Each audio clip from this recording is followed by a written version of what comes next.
This has been a humbling experience to me. I didn't really know what to expect, and when I got here, going through all the security and getting into the bowels of what's here made me realize, what each one of you lives with each day.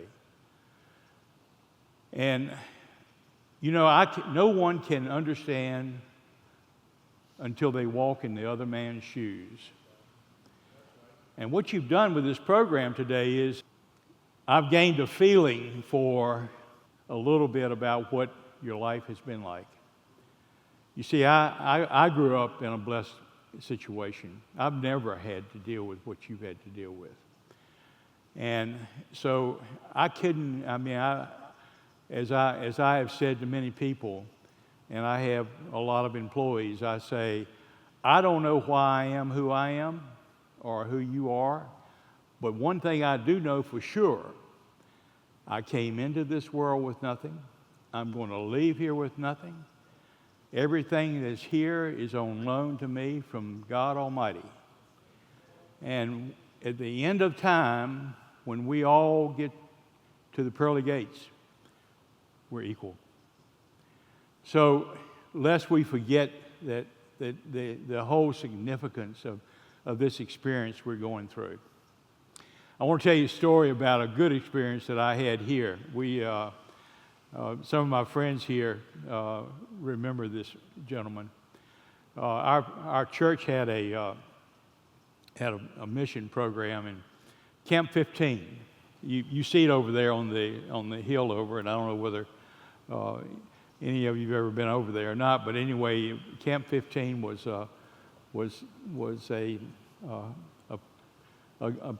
I guess its own holding system for inmates. And so our group would go there. Our church sent a group there every month. And so I would go, and we really had a great time. We had a pianist there, one of the inmates that was, he could make that piano rock. And so we would sing hymns, and we had a great time. And I met this fellow, George. And Henry, you remember George. George was a special guy, and he would sit next to me, and we would sing together. And I said, George said to me one day, well, Mr. Ben, if I ever get out of this place, would you give me a job? And I said, well, of course. I'm sitting in my office one day, not too long after that, and my secretary comes back and says, there's someone here from the parole office who would like to talk to you. And I thought, Lord, what have I done? So walks in, and he says, did you say to George that you would give him a job if he was paroled? And I said, yeah, I did. Well, that began a chapter that was a rich chapter for both George and for me and my wife. There were so many different times. The man loved with his heart, and he was someone, I remember, and we have it today, a little 10-cent figurine of a rabbit that he gave my wife, and she treasures that to this day. That it's something that was from George's heart, that he knew that Betty was someone that loved this sort of thing. So George, we owned a restaurant, and one day the cook didn't show up, and George had been a cook at Camp 15, and so Betty said, come here, George, you're going to cook today.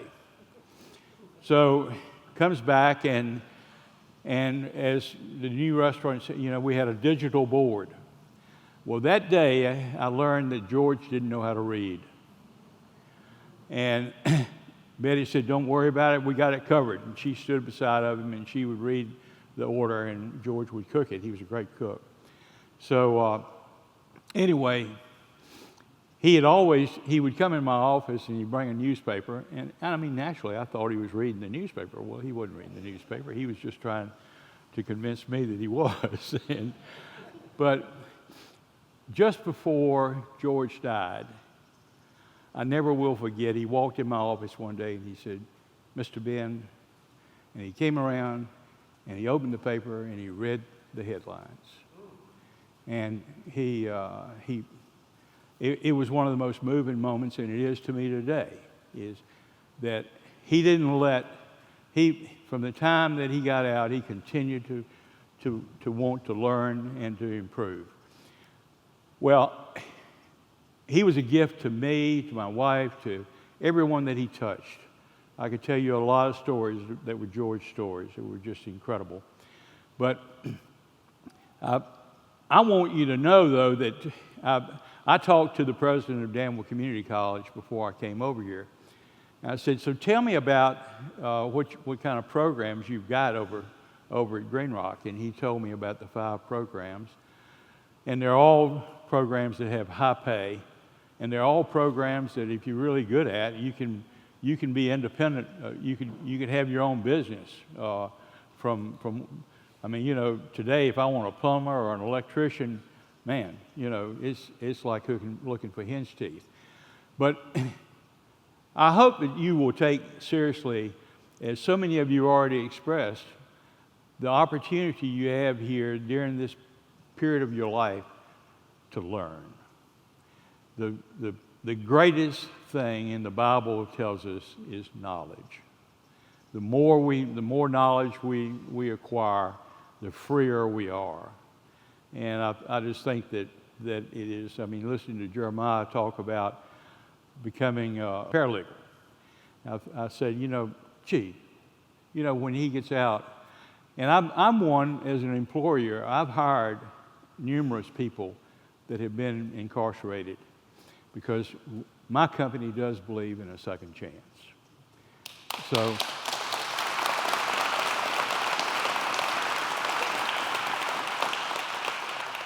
I'm going to leave you with that. It's in your heart. You can be whatever you appear to be, and I know when you're in this system, it's pretty easy to make the appearance of being straight.